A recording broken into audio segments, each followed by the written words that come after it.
Thank you for joining us. New Bedford has watched with interest Boston's pursuit of the 2024 Olympic Games. Over the last 2 decades, the capital city of Massachusetts has emerged from a regional urban center to a world-class city. And securing the Olympic Games would be an affirmation of that status and a remarkable collective achievement in its own right. Boston would be a fantastic place to host the Summer Olympic Games in 2024. We in New Bedford, the urban hub of the southern part of Massachusetts, believe that there is an important role we can play in Boston's Olympic effort. New Bedford is the ultimate city by the sea. In the 19th century, our global dominance in the whaling industry made New Bedford the wealthiest city in the United States and a renowned center for art and culture. In the 20th century, we transitioned rapidly to a center for commercial fishing to the point where today, New Bedford is the unrivaled top commercial fishing port in America. We are rapidly growing as a cargo port, having doubled our tonnage since last year, and we are poised to be, in the coming years, to become the epicenter of the American offshore wind industry. But we have always been a sailing center. The same winds that helped launch the port's success in whaling prevail today off our shores. We believe that those winds can make New Bedford a singularly hospitable host for Olympic sailing events. And so we are here today to announce that New Bedford plans to pursue hosting the sailing events for the 2024 Games. We believe that hosting the sailing events here would broadly benefit the economy of Greater New Bedford. The direct economic benefits would be plain to see. Olympic sailing events draw thousands of visitors from all over the world, not just for the 3 weeks in which the events are held, but in previous and earlier years in the lead up to those events with trial runs and with training. The coaches, athletes, spectators combined will represent an enormous infusion of spending in our local economy and boost our regional tourism. But there are other benefits. The sailing and the educational opportunities associated with sailing offer tremendous edifying benefits for our youth. Sailing is a great way to learn. Anybody who's been out in the water has had to fend for himself or herself in ways that they might not expect and might not have done before. It's a great way to connect oneself with nature and to learn a little bit about chemistry and marine science and physics as well. More importantly, the sailing event would be a significant boost to the city's brand. New Bedford is on the rise. We are an older industrial city that has an enormous maritime economy, but we are many other things. We have one of the most, we are a city that has one of the densest concentrations of artists. We have a growing knowledge economy. We have an enormous tourism base, and having the Olympics here would amplify all of those trends in big ways and make New Bedford known far and wide as a city with a dynamic, diverse economy. None of this will happen, of course, unless Boston prevails in its bid. And so this effort isn't just about New Bedford as much as we are all about New Bedford here. It's also about Boston. And we are confident that New Bedford will strengthen Boston's bid for the Olympic Games. Indeed, in light of the International Olympic Committee's criteria, New Bedford may well be the best place in America to host a sailing event for the Olympics. As the urban center on Buzzards Bay, New Bedford is on the doorstep of one of the most reliable sailing environments on the planet.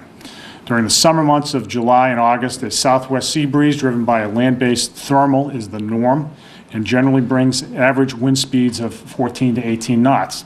The water is also warm. It ranges here from about 68 to 70 degrees, which makes it substantially warmer than most of the rest of New England. And we believe that we have all the right conditions to make it happen. This has been a place where sailing events have been held successively for decades, most prominently the Buzzards Bay Regatta, one of the most prominent sailing competitions anywhere in America. New Bedford itself lies in the middle of the bay. As the hub of the southern region of the state, it has the infrastructure and the concentration of resources that are required to host the games. Our regional airport is a big plus in two respects. First, It is a growing airport with a growing corporate and commercial aviation business, but it also won't complicate the competition. The competition itself will take place just off our shores and not within striking distance of flight paths. This is a big plus for us. It is also a welcoming place for spectators and athletes. Plenty of housing is available in the city as well as at nearby UMass Dartmouth for athletes and coaches.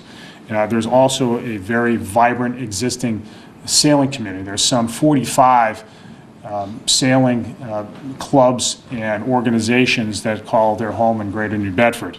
There are many folks here who know what they're talking about. I'm surrounded by some of them. These people whom I will introduce in a moment have forgotten more about sailing in their lifetimes than I will ever know.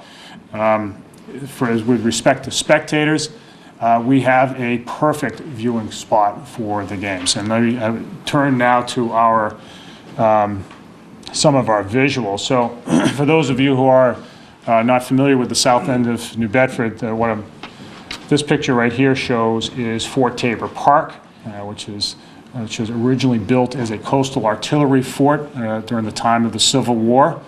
It was designed in the 1840s, by the way, by none other than a young engineering officer in the Union Army named Robert E. Lee, whose name you may have heard before. But it is a spectacular site. It is the lawn that exists in front of the fort itself has panoramic views of Buzzards Bay. The racing that takes place in the Buzzards Bay Regatta and other regattas takes place right off of those shores. It is a place that can hold literally thousands of spectators with a properly built grandstand. And as you travel westerly along the peninsula, which is out of view, there is plenty of room for other spectators as well. It's 47 acres. It has plenty of room to accommodate these games. And I will tell you, it looks like this in the summertime. If you go down there today, you'll see nothing but snow as you do everywhere else.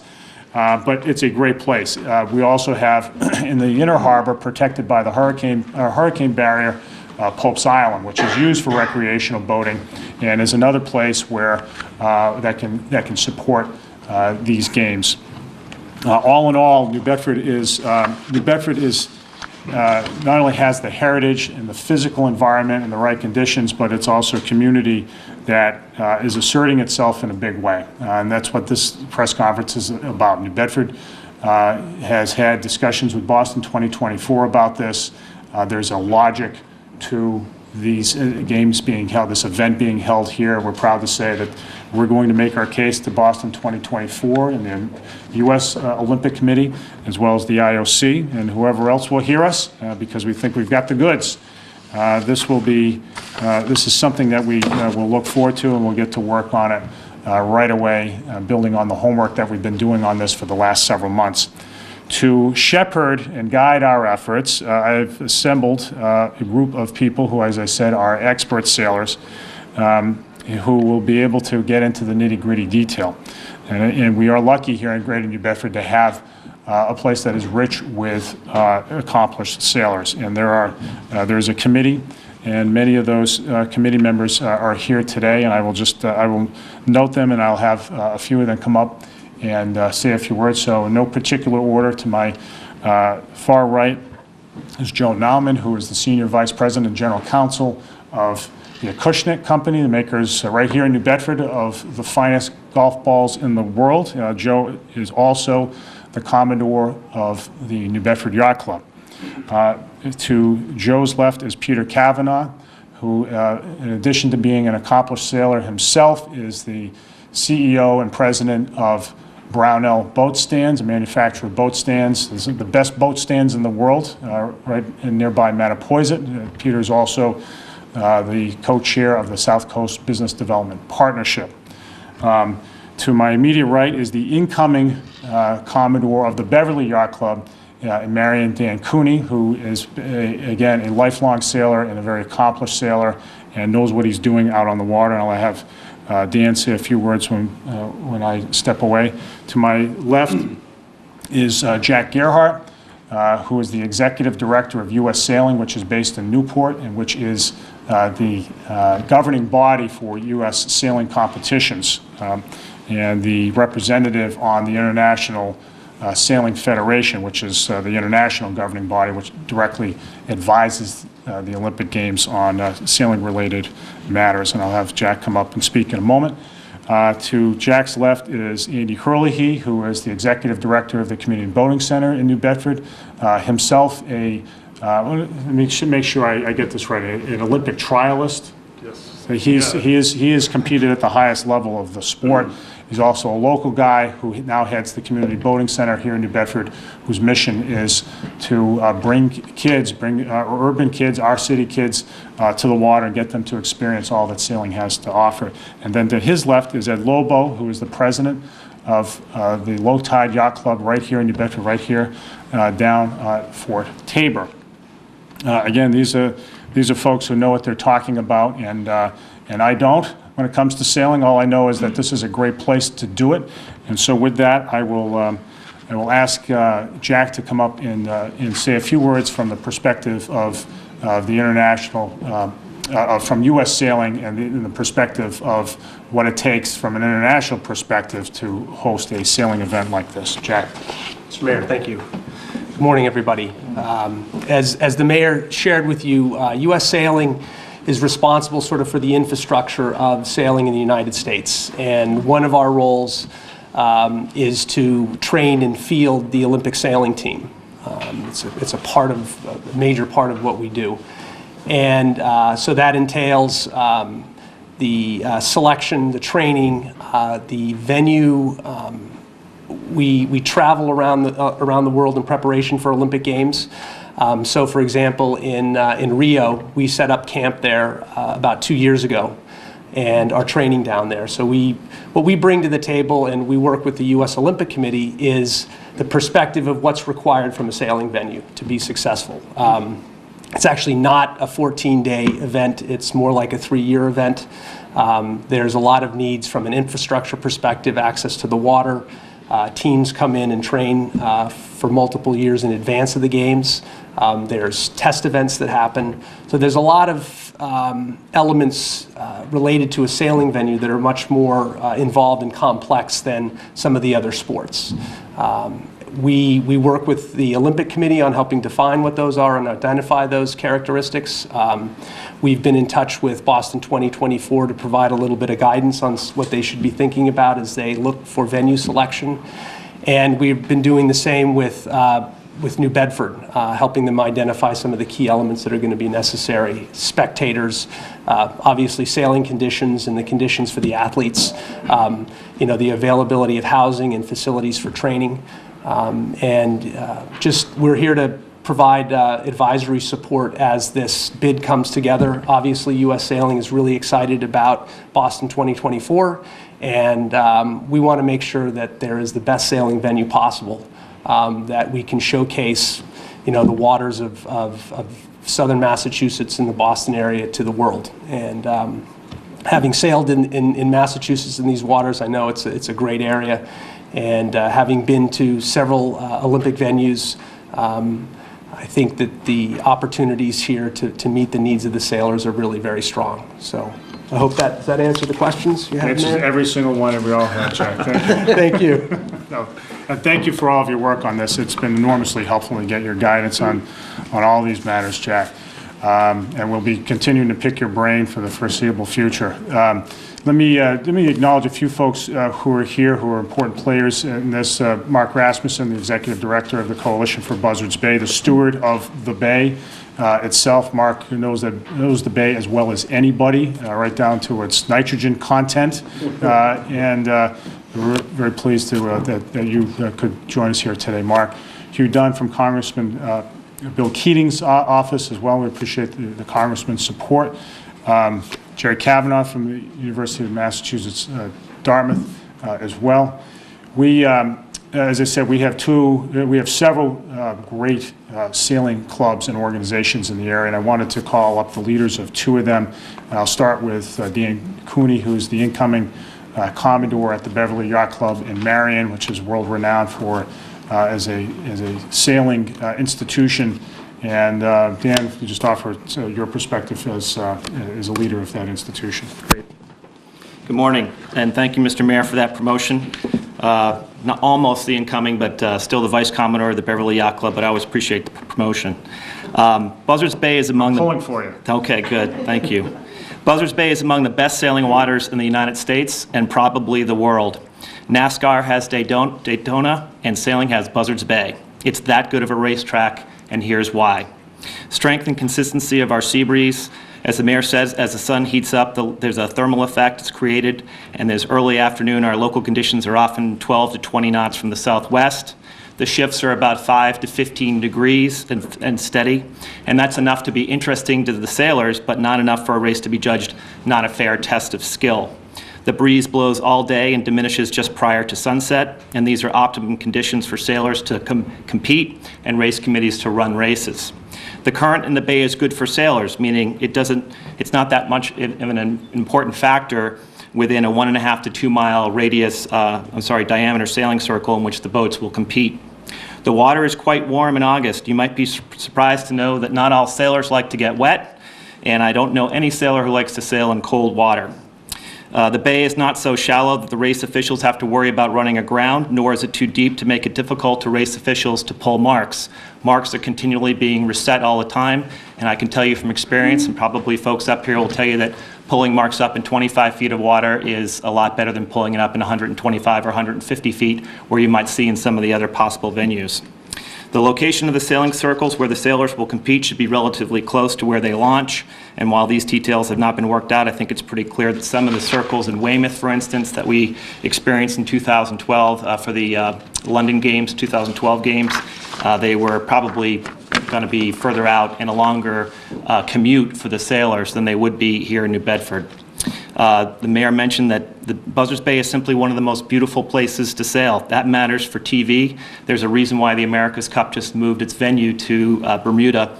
It's also just a nicer place for people to be, spectators, and the sailors actually, it matters to them too for their overall well-being. Fort Tabor will make a great natural viewing area, and this is important to spectators and to the organizing committee.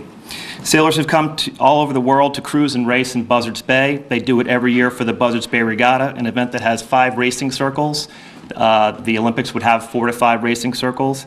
Buzzards Bay hosts 400 boats and 1,100 competitors every year. Obviously, it's not an Olympic-level competition, but it is one of the largest regattas in the country. The Marion Bermuda race is one of the handful of enduring ocean races in the United States. The best high school sailors come to compete at Tabor, which has won the sports national championship 5 times in the last 35 years. And the Beverly Yacht Club has a proud Olympic history with a member, Peter Dean, winning a bronze medal in 1972 in the Tempest class, and also Beverly's Stu McNay, who's competed in 2008 and competed in 2012 and is campaigning to compete in his 3rd Olympic Games in Rio in 2016. And those are some of the reasons why I think Buzzards Bay would make a good place to hold the Olympics. All right. Dan, thank you. See, I learned a lot just in your remarks I wasn't aware of. That's all good stuff. Let me next ask Joe Nalman, who is the Commodore of the New Bedford Yacht Club, to say a few words. And as I said earlier, Joe is also the Senior Vice President of the Acushnet Company and General Counsel as well. Joe. Thank you, Mayor. In addition to my role at the Acushnet Company, I'm also the Vice President of the New Bedford Economic Development Council.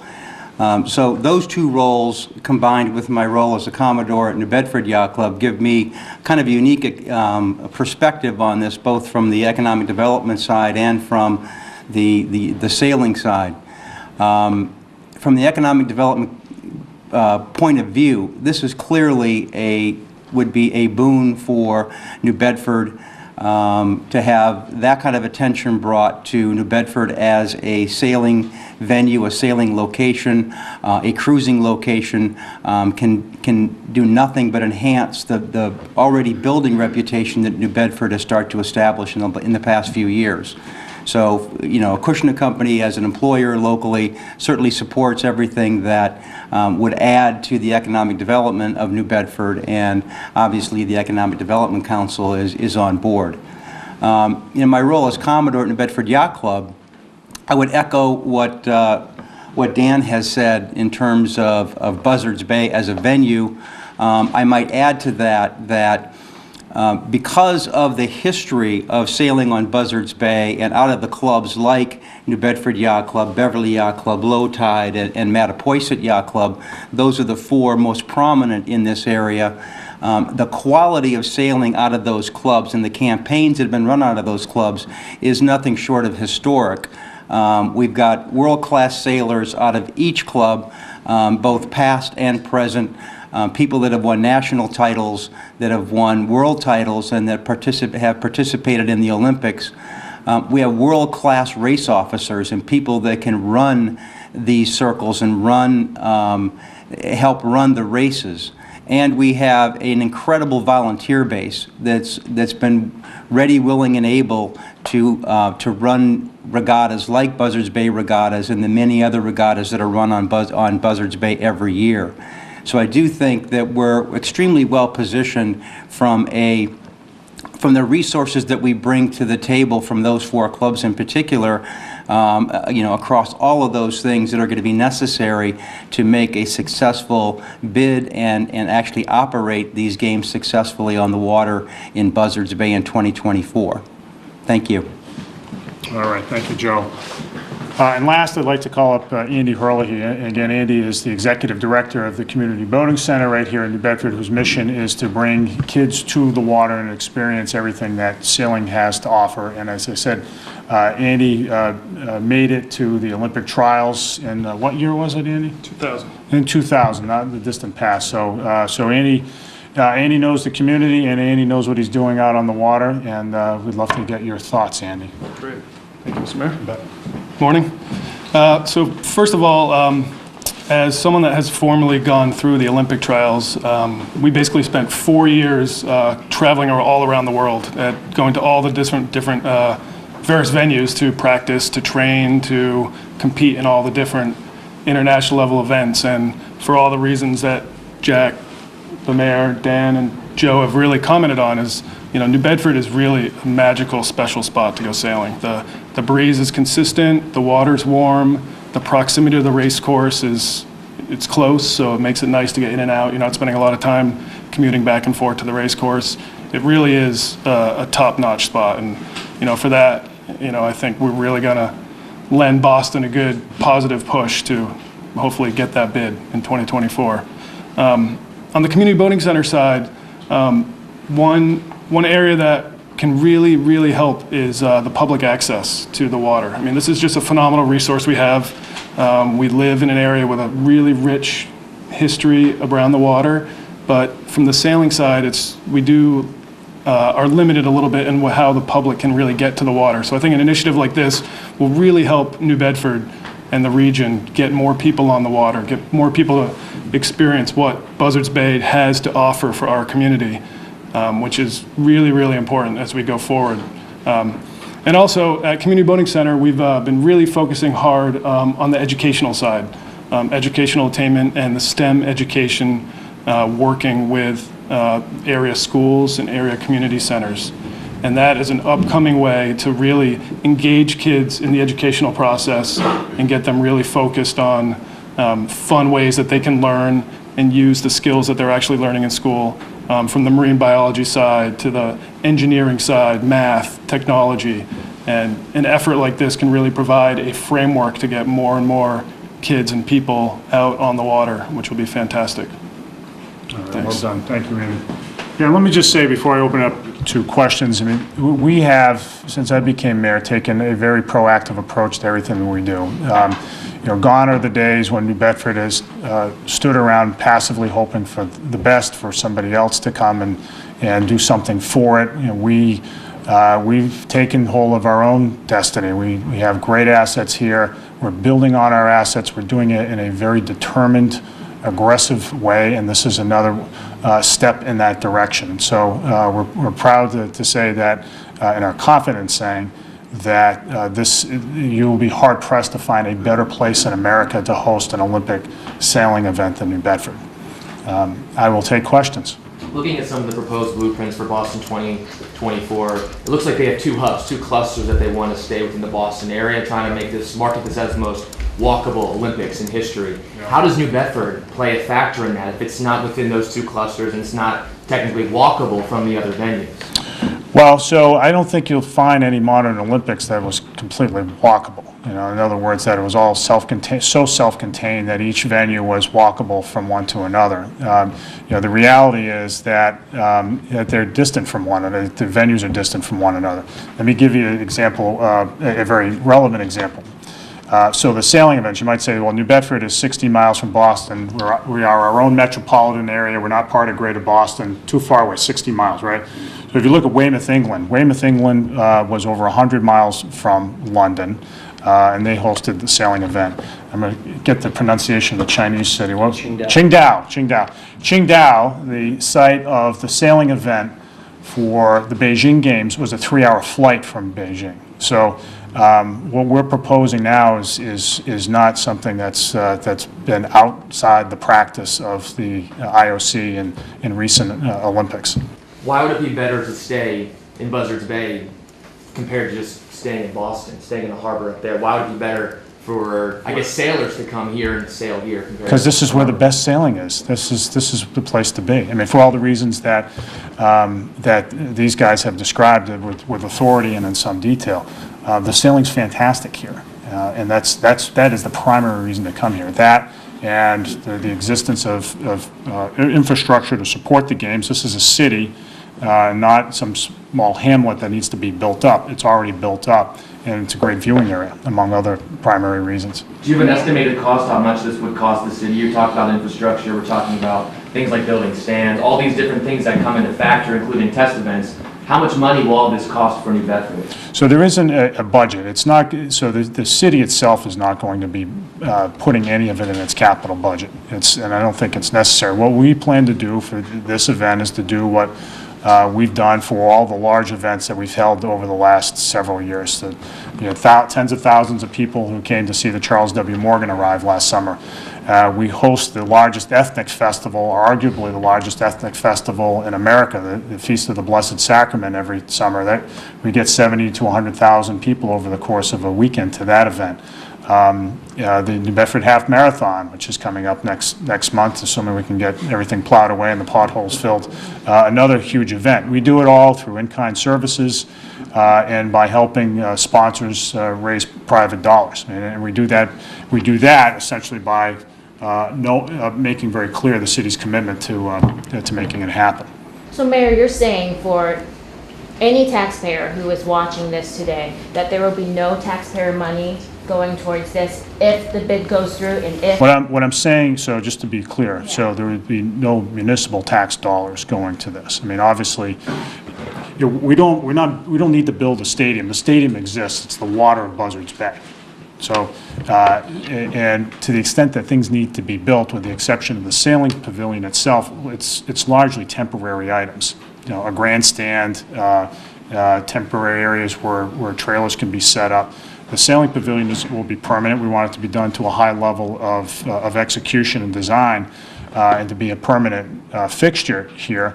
And that's going to take, as it did in China and as it did in London, private dollars. You mentioned the regatta. Do you think if New Bedford was part of the Olympics, how do you think that could affect the economy and whether getting other sailing events to the city? Well, so I think it's regardless of what happens with Boston's bid, and I think Boston's bid is very compelling. I think they've done a great job pulling it together, and I think the United States by 2024 will be due. But regardless of what happens ultimately with that bid, this is good for New Bedford. I mean, to be seen not just as, not in a one-dimensional way. You know, we're the top fishing port in America. We've got this great maritime legacy, but we're also a great place to do recreational boating as well, and we're growing that way. And just to give you an example, I mean, where's our yachting magazine? Yeah, can you grab that, Jack? So this is the cover of Yachting Magazine 2 years ago. People are starting to recognize New Bedford as one of the top yachting destinations in America, and here's why. Here's one of the reasons. It's not, we got great sailing, as you've all heard, but the other thing that's unique about New Bedford is that, unlike a lot of other places in the Northeast where a sailor might stop over, we're talking about larger boats than ones would be used in Olympic competition. Or you'd stop over in a port and you have, maybe a restaurant, maybe, a small inn or something. In New Bedford, you pull a boat up, you're cruising along the Atlantic, you've got 31 restaurants within walking distance of the pier. And you have a performing arts center, you have major museums. It's a city, and you can all do that with a very affordable mooring as well. So it's got a lot to offer. Sailing is considered somewhat of an elitist sport, and by no stretch of the means is New Bedford an elitist city, just by basing it off of the entire population. Thank you for that. Yeah. Thank you. We're very grounded. How will you pitch this sport to the everyday person? Well, I think Andy Hurley lives and breathes this stuff.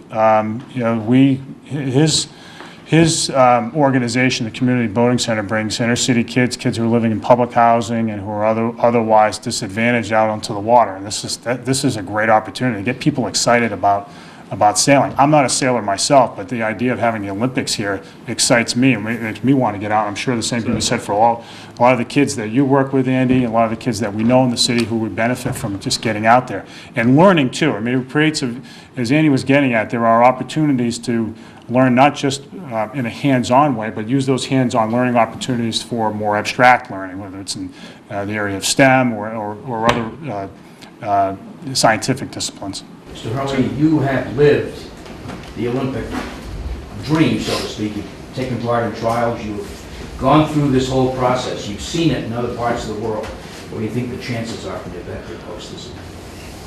I think they're fantastic. I mean, it's like, just again, recapping everything. I mean, that's with the sailing, with the venue that it's got, with the spectating. It's just I think it's really positive opportunity, and I think really positive outcome that will come that way.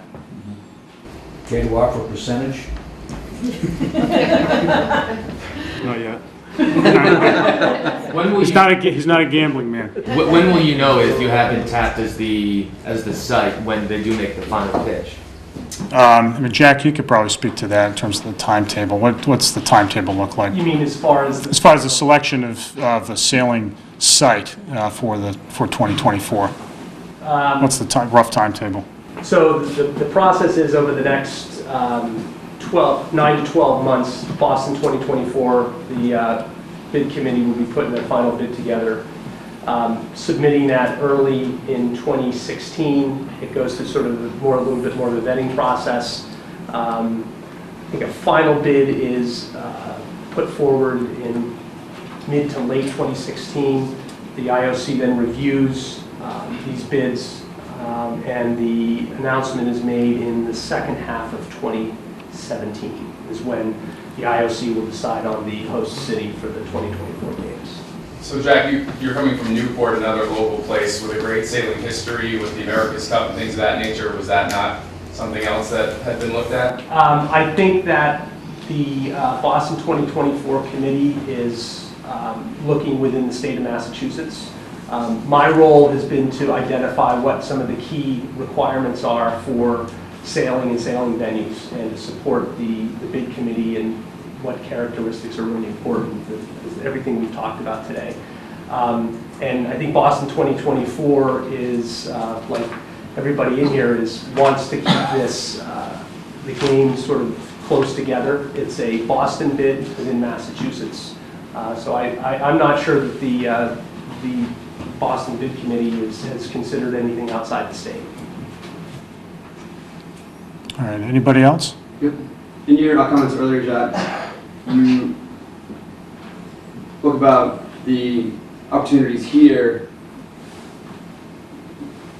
meet the needs of sailors all over the world. You spoke in a general sense.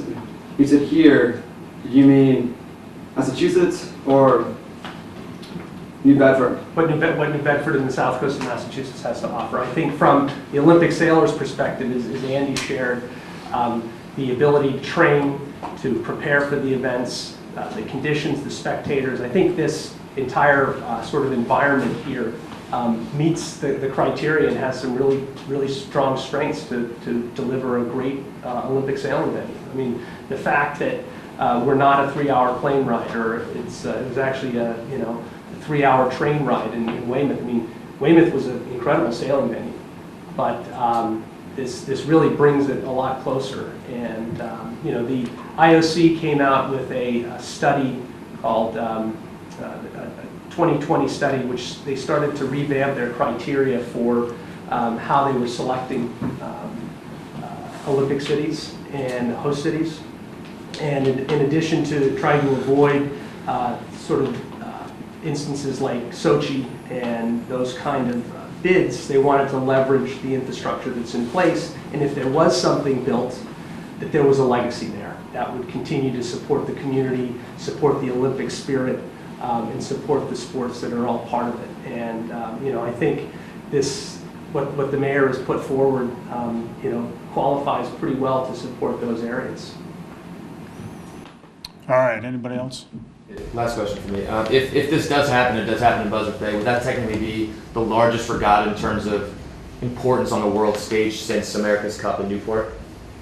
I'd say so, right, Jack? But don't take my humble opinion on those matters. Oh, sure. Sorry. Go ahead, Jack. Yeah, I think hosting an Olympic sailing game is sort of the creme de la creme. I mean, you have the Volvo Ocean Race, you have the America's Cup, and then there's Olympic sailing. And I think people will argue what is the most preeminent, but Olympics and being an Olympian is, I think, pretty incredible. I mean, the people that have gone and succeeded in all these other events have Olympic medals. And it is really the Olympic movement is something that's really incredible. It brings much more than sport to the games. It brings this sense of camaraderie, of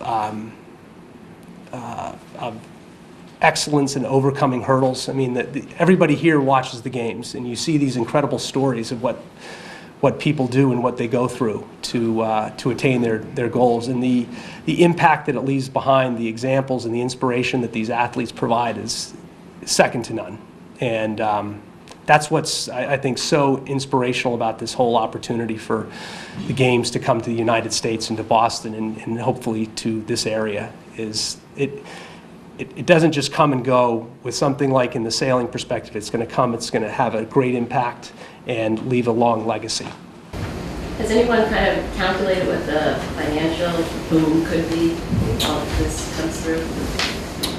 No, but I mean, it's safe to say that, any event that draws as many people as an Olympic sailing event would be a boon to the local economy.